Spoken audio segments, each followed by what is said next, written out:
It's time to accelerate. Hey friends, this is Andy. Welcome to episode 543, that's 543, of Accelerate, the sales podcast of record, where I hold in-depth conversations with today's leading experts in sales, marketing, and leadership 6 days a week. Joining me on the show today is Katie Bullard. Katie is the Chief Growth Officer at DiscoverOrg. And we're going to talk about how sales and marketing intelligence is democratizing growth and driving disruption, and how companies can use the data and sales intelligence to personalize their messages and make sure the sales teams are contacting people with intent. So if you'd like to see the show notes for this episode, in case you hear something in the interview and you missed it, want to go back and check, go to andypaul.com/543. You'll find there a timestamp breakdown of this conversation, and actually all the conversations that we've held on Accelerate. So make sure you check it out there. And friends, I mean, we all hit sales slump from time to time. And if you're looking for new ideas about how to amp up and accelerate your sales, then you need to read the new report that I put together just for you. It's based on the specific recommendations of more than 300 experts that I've personally interviewed on this program. And I've compiled their practical tactics and strategies into a step-by-step guide that you can use to accelerate your sales today. So don't wait. Go to accelerate.fm/accelerate to get your free copy of this report today.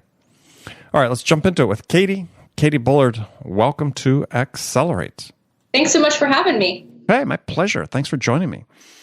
So I usually start the interviews with a standard question I ask my guests. And this one is, in your mind, what's the single biggest challenge facing sales reps today? You know, I think one of the biggest challenges facing sales reps, and I never know if it's single. What I would say is, depending on the company or depending on the product or the market, there's probably something that's the singular biggest different at each company. But I think one of the consistently singular difficulties that sales reps face is figuring out how to prioritize. You know, we sort of live in this era of an overabundance of information and signals and noise. And as a sales rep, I have to understand how do I sift through that and prioritize both, you know, who I'm going to talk to, how I'm going to talk to them, how I'm going to structure my day. And no matter what company I've been in or what market I've been in, that consistently is a challenge. Okay, how to sift through the noise to find the signal. I mean, I come from a communications background, satellite communications background. Yeah.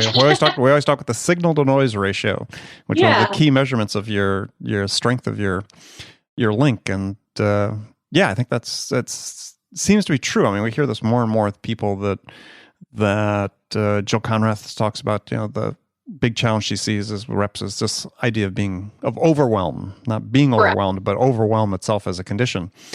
And it seems like you're really talking about that is just so much is how do you prioritize? Yeah. How do you discern what's important? And you know, I don't know that that's unique to sales reps. I think sales reps have a very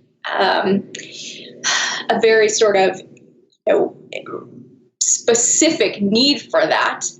Just given the nature of the job. But, you know, I think whether we talk to a marketing team or a product team, right, that we're all sort of struggling with this need to sift through the noise and figure out where to prioritize. It tends to be more of an imminent need for the sales rep, right, because they've got the number in front of them each month. Mm-hmm. Which never goes away. Never. It gets bigger. Well, I guess one question to sort of follow on to that then is of this noise, though, I mean, how much of it's just really sort of not really work related, just sort of extraneous, right? Because we're just living in a noisier environment in general. Yeah, no, we are. I think, you know, I think it's both not work related, and yet at the same time, there's so much noise that might not be specifically work related, but that can actually make us better sales and marketers too. So there's sort of this double-edged sword. So like one example is, you know, if I'm trying to connect with a buyer, I really want to understand who they are, what they're interested in, both in the office and outside of the office. So then I start thinking to myself, okay, I need to go gather additional insights or information about, you know, what school they went to and what their hobbies are. And actually having some of that can make me a better sales or marketer, but at the same time, it can also completely immobilize me. Yeah, I mean, that's a really interesting point because I think back to sort of pre-internet days, and you still had the requirement to sort of find out that information, right? If you really want to do a great job. I mean, I sold very large, complex deals. I mean, absolutely had to know this information. It maybe took a different level of effort to some degree to get it, but it was still very important. But part of what I keep thinking back to is, we've got all this noise out there, but at the same time, we have all these tools, which are great access to information, DiscoverOrg being among those tools. But have we used the tools in such a way to help elevate, the performance and productivity of individuals? Or are we just making it more difficult? Yeah, it's interesting that you say that. I would say one of the most common requests that we get from our customers is, your data is great. Now help me figure out how to use it to be a more effective prospector. Mm-hmm. Because I've got your data, I might have another data source over here, and as a sales rep, I might think that the data is the end of the story, when in actuality, it's only the beginning. And so yeah, you're absolutely right. Now it's now taking the data and figuring out what the art of the sales process is in leveraging all of this information to make that connection, that personal connection. Yeah, and there certainly is a segment of people in sales these days who, there's different ways people are using the term the science of selling, but who believe that it's that the importance of that personal connection is actually being diminished, right? That it's, if we can really parse the data appropriately and blend in a little of these signals and so on, that's really the process itself is paramount over that connection. And yet there's others, say, hey, we've got this art of selling that hasn't gone away either. That's equally as important to the science of selling. Yeah, I was on a panel at a conference a few months ago, and we got into this discussion. And I think where most of us landed is that, well, one, they're equally important, right? Sales is both an art and a science. But right. But what technology has allowed us to do is it's allowed us to spend less time on the science of it, right? Because the tools and the technology that we have feed us all of this information. They allow us to, schedule our cadences and look at data very quickly to see what's working and what's not working. Where, before it might have taken us 5, 6, 10 times the length of time that it takes us now to really understand the science of sales. That happens very quickly. And so because of that, in a perfect world, what then it would then allow the salesperson to do is spend that additional saved time on improving the art of the sale, because now I don't have to spend so much time on the automation. So a question I have, and this is, I wouldn't expect you to have to answer this, but it'd be interesting if somewhere somebody's listening to this, they could chip in and tell me if they've seen this answer. Is, if we were to try to normalize individual sales rep productivity, let's say over the past 20 years. So it's sort of encompassing the start of the internet age up to, full-blown internet age where we are today. And so normalize to the extent we could for, dollar values and inflation, But has the productive capacity of a rep changed at all during this time frame? Interesting. And if it hasn't, then what impact is the technology having? That we're bringing to bear all these really cool things that I look back and think, God, I would have killed to have something like this. But are they really making a difference? And I'm not saying this from perspective of a Luddite, because I love the technology. I use the technology, but I also look at it and say, okay, I don't see the evidence yet that, it's helped us do anything but stay in place. I don't have any sort of empirical evidence to this one way or the other, but my gut says, and working, with our sales teams here and with our sales teams to our customers, says that, we're more productive, or we're more efficient when it comes to knowing who to engage with. I think before, so I was in the sales intelligence industry back when I first started my technology career almost 10 years ago. And, it was good information, but as a sales rep or as a marketer, I was sort of spraying and playing. Like I was just praying that of all the calls I made or of all the emails that I send out, that the right person would respond. Right. And so I think that the biggest change that I've seen is that we've become much smarter about knowing how to prioritize and to rank the customers and the prospects that we should be engaging with because of all of the data that we have. Now, has it actually changed the behavior when we engage with them? I would say for some teams it has, and for other teams it hasn't. But I think there's that level of additional insight that we just didn't have 10, 15 years ago. Oh, which I agree. Absolutely. Yeah. The question is, though, as a consequence, though, could we look at, if we could normalize all the data points, again, given emergence of technologies and so on and so forth, but it's saying, look, a rep selling a product of average, let's say average contract value or so on, are they, on average, selling 10% more, 20% more, the same, less than they were 20 years ago? That would be a really interesting study to do. Yeah, because I think it's one thing that seems to be missing, right? Because we have all this froth around these technologies we're embracing, but I haven't seen this data that says at the end of the day, we're selling as much with 10 people as we sold with 30 people before.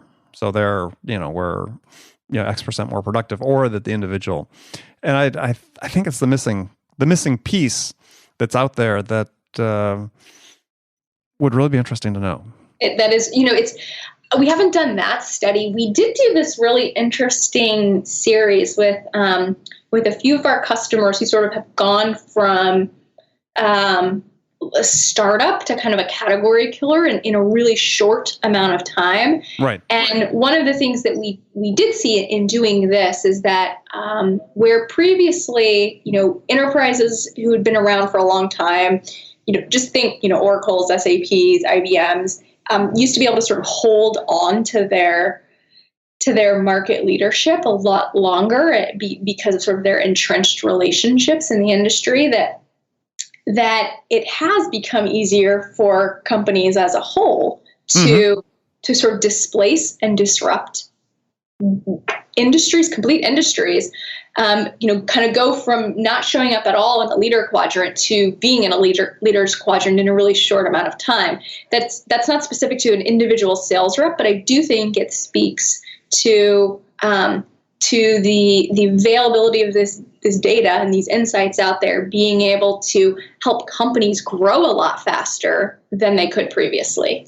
Yeah, and that is right, and that's an interesting question in and of itself too, though, is because when I look at that and say, okay, and not to get too far off the beaten path here, but hey, it's my show, I can do what I want to, is that do take all that for granted, yes, but we have the same question, is a higher fraction, I can't remember whichever one works, is a higher fraction of companies, startups, succeeding now, right? A venture fund startups, let's say in a investor's portfolio, do a higher fraction succeed now than they did, 10, 15, 20, 25, 30 years ago. And I suspect that the ratio of those that succeed and that scale quickly, and disrupt probably hasn't changed. Yeah, my guess is at a macro level, you're right. The actual overall percentage probably hasn't changed. I think what you probably find is that the behaviors of those who are successful are different. Yeah, I think, to your point, I think the data and technologies enabled their path to success to be different. But I always sort of worry if it's not any more replicable than it was before, right? Meaning that, hey, 20 years ago, you could watch what a startup did that scaled quickly and say, we're going to try to do what they do and emulate what they did. But we still have all these other variables at play. And I think that's the same thing is true with individual sellers, right? There's so many variables at work as in what constitutes success and what drives success that we're doing a good job of capturing some, but we haven't captured the whole picture yet. Well, and I do believe at the end of the day, the things that make a really successful salesperson fundamentally, right, aren't all that different. To your point, though, the tools, the data, the technology that's available is different. But kind of going back to that, the first sort of selling tip earlier, right? Yeah. The salespeople who are going to be most efficient are those who listen. Now, they now have more avenues to listen, right? They're going to be the ones who really understand and connect emotionally to the person on the other end of the phone. And again, there are now other channels and other places to connect with those people, but those fundamentals are still the same fundamentals. Well, I agree. I've recently came up with a new acronym, at least new for me, to sort of summarize. I think it's sort of the 4 categories of behaviors that really drive success, and I think they're eternal to some degree in sales. Which is, my acronym is BALD, like BALD, which is B is be present, being focused, be there for the buyer. 2, ask great questions. L is listen without judgment, and D is deliver value on every touch. I love it. And I think if people can do that, master these, and there's some subcategories within those, but in general, if you master those 4 categories, you're never going to go wrong. 100%. I love that. Oh, good. And bald is such a visual, Well, I called it the bald truth about sales. Yeah. But it's, I kept thinking, God, how do we simplify this, simplify it, because it seems like so much we do in sales, is increasingly complex. It's not just our processes and the technologies, but, the methods we teach that go along with it sort of all have this increasing level of complexity. And to me, it's like, how do we keep it really simple? Right. How do we make sure we keep focus on those fundamentals while leveraging the new advancements that we have? Exactly. Okay, so we're going to talk about that. So DiscoverOrg, you published an ebook called Sales and Marketing Intelligence is Democratizing Growth and Driving Disruption. And the first thing that caught my eye is, okay, democratizing growth. So what do we mean by democratizing growth? Yeah, I think it goes back to the story I told earlier, which is, 30 years ago, the companies that were most successful were those who had these deep Rolodexes, right? They had built strong relationships in these industries. That's how people sold. And what has happened over the last 10 to 15 years is, as data has proliferated, as technology has proliferated, it's given startups now. To your point, they don't all succeed, but it's at least given startups the availability and the accessibility to the kind of data that they never had previously. And so when companies figure out how to use all of these insights and all of this intelligence that's out there really effectively, they're able to disrupt industries faster than they were able to do previously.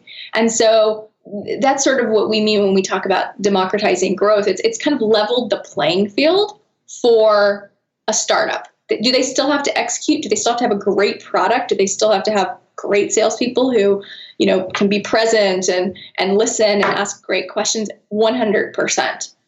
But now they've got the data, the information, the insights at hand that they just didn't have previously. Yeah, and I think, for the world, for anybody in a newer enterprise, or even if you have a little more mature small business, you're trying to scale it. Yeah, these tools are, again, I would have killed for. I think about years I spent, about 7 years really focused on selling these sort of large, multi-million-dollar communication systems to overseas customers, international customers. And at that time, trying to find out who the decision makers were in Deutsche Telekom from 6,000 miles away was not an easy task. And we got it done, but it was markedly different than, as you said, having access to this information that gives you sort of a head start. Right. You have access to the information, and then that way you can spend all that time that you used to have to spend trying to find all the key decision makers doing other things, right? Perfecting your sales techniques. Yeah. Well, or just, perfecting an interesting opening to or entree to the customer to try to, make them interested. What's the value prop? So much more with that than.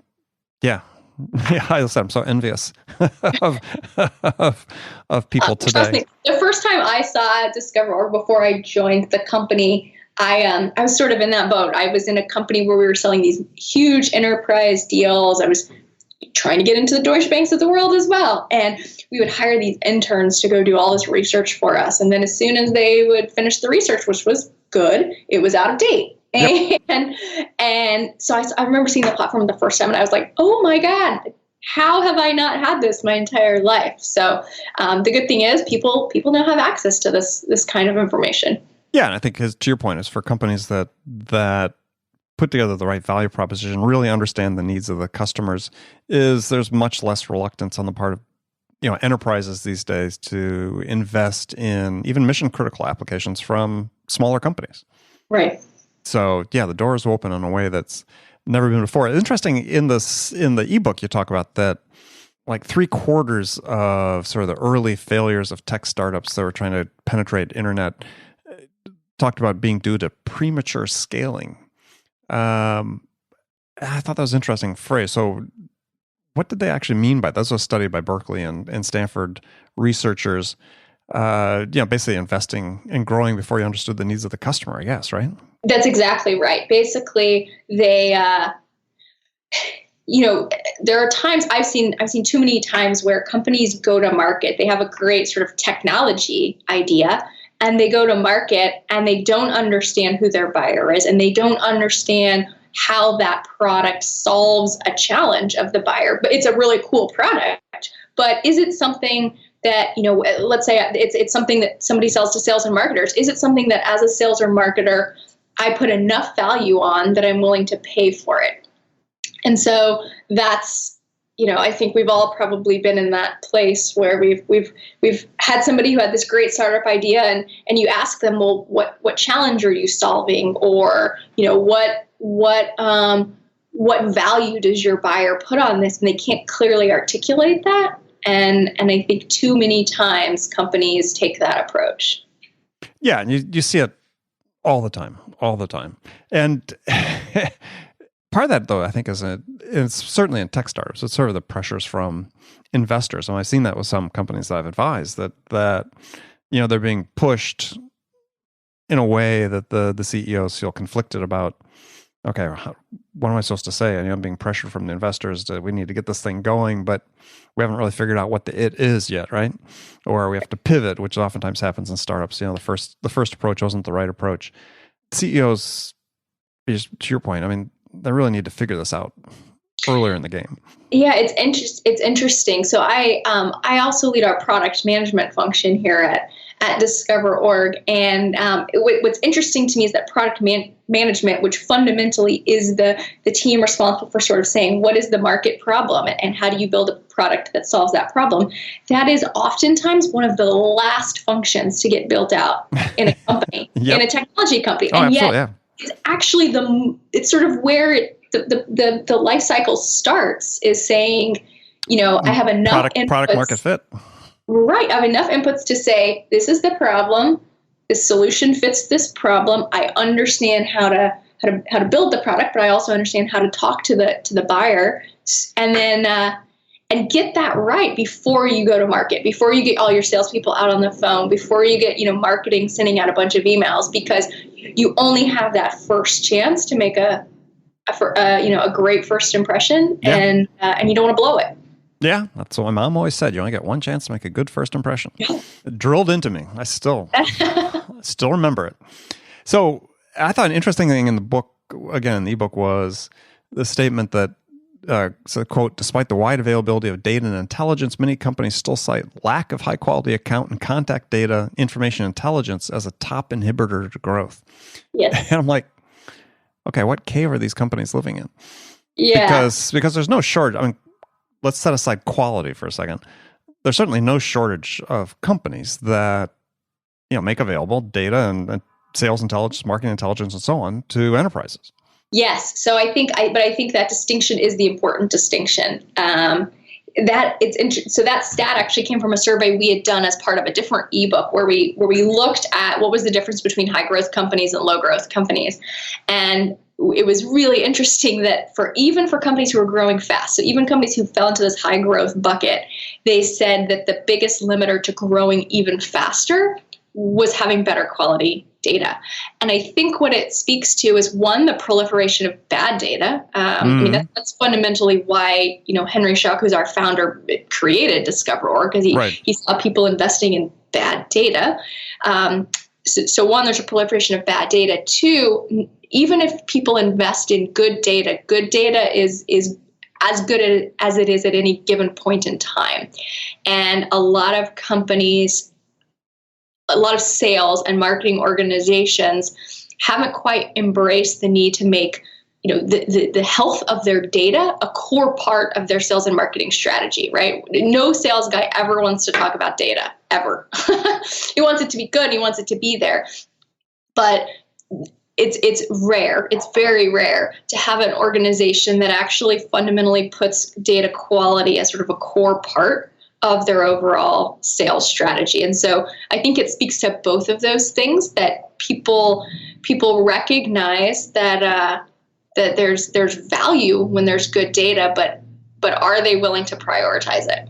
Yeah, I mean, to me, the first impression when I read that statement was, well, this is just sales making an excuse again, right? Yeah. Because, hey, you can go out and address those issues, and we said vendors of varying degrees of quality in the data, but certainly with sales ops, data hygiene, I mean, these things are all things that are fairly well understood, right, as people scale organizations. I think people understand them, but I think in most organizations I've been in, the majority of the conversations you have about, how do I hit my number this quarter, or how do we build a pipeline, or how do we, kind of improve our results, there are very few times when it comes back to data. And I think people fundamentally get it, but it's the ones who have invested in it and really sort of made it a focus, who have seen the results. They're the advocates of this process, but most companies would rather spend time thinking about how do I make my presentation better, right? Or how do I how do I make my collateral look better, or how do I speak right? So I think historically it's been easier for sales teams to sort of focus there. And I think what we have seen, and we've seen this certainly with our growth and with our customers, is that over time people are starting to understand how fundamental good quality data is to succeeding as a sales organization. Yeah, I think that part of what has to happen is to me this whole idea of data, the intelligence, this has to be embraced. I don't know whether it's part of onboarding, it's part of the sales education we do of the sales team. But I think that if we were to, I'm willing to bet that if we look at our top performers, is they are the most adept at using the data that exists and that's available. And, when we go to sort of the middle 70%, so let's say at the top 10%, we go to the sort of middle 70%, they're so, right? And you get to the bottom 20 and, that just doesn't work, right? So they're the ones saying we don't have any good leads. So it's how do we educate? And I think this is a challenge for sales leaders and for the reps themselves, is to educate themselves on the availability of this data and the intelligence and what it actually means for them, what they can do with it. If we talk about modeling behaviors of A players, rather than saying, hey, let's mimic what they say on this phone call, let's start with, how do they use the data to penetrate an account, establish connections, and so on. It's interesting that you say that. At the end of the day, sales reps are motivated by the bottom line. And one of the things that we've done with our own team here is looked at what the behaviors are of our top performing sales reps and used those as stories. And then what we did was we replicated that model with our customers. And what we discovered, which we're fortunate enough to have discovered this, but we didn't know going in, was that the vast majority of the top performers within our customers' sales organizations were those that were using the data. They were logging in regularly. They were using that data to personalize their messages, to to listen, to ask questions, and when the lesser performing sales reps basically see the opportunity cost of not using the data, then it becomes much more meaningful to them. Yeah, and I think the question there and the challenge is always, okay, how do we get them to do it consistently, right? Right. So how did it become an ingrained behavior? Say that again? I said I haven't solved that yet. Yeah. Well, I think but that's true for so much, right? I think that, with all the influx of technology into the sales space over the last handful of years, is that we still have this issue, is that, yeah, the people who get it and use it extremely well. But the vast majority of our sales teams still haven't yet, right? I mean, they may be embracing it and using it. You could look at an SDR team and say, yeah, they're all pretty good. In terms of how they're using our sales development platform, how they're using the available data. Yeah, okay, but let's look at we still have the same distribution of performance we've always had, right? Sort of the 80-20. How do we use these technologies and this data and intelligence to really, again, move that needle in a way that's meaningful? I think, you always have top performers and bottom performers, but I do think you can show sort of consistent upward trajectory across a team. That is one thing we've been able to see is sort of, a before and after, before they have the data and after they have the data. Even the bottom performers are setting more meetings. So they still might not be the star. Maybe that's because they haven't figured out sort of this art, right? Some of those sure. Things on the art side. But overall, being able to say, you know what, we used to average 1 meeting for every 100 calls, and now we're averaging 5 meetings for every 100 calls. That is a significant improvement to the overall pipeline and bottom line. Yeah, no, absolutely. Absolutely, I agree. And especially if you can get, again, your sort of middle, the big, vast middle of performers. Yeah, to see changes in the actual performance, you said from 1 to 100 to 5 out of 100, and you can see that all the way through to closing.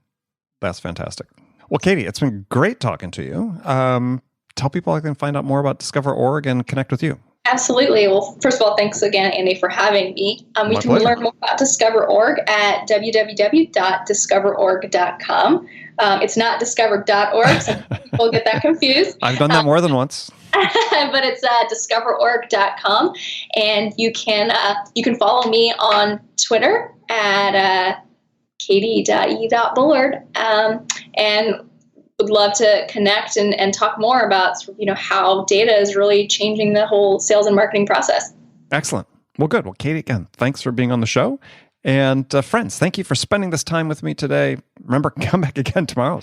Join me here on another great episode of Accelerate. Until then, if you get a chance, really appreciate if you go to iTunes or wherever you listen to the show and subscribe if you haven't done so already, or leave a review. We really appreciate the feedback. So thanks again for joining me. Until next time, this is Andy Paul. Good selling, everyone.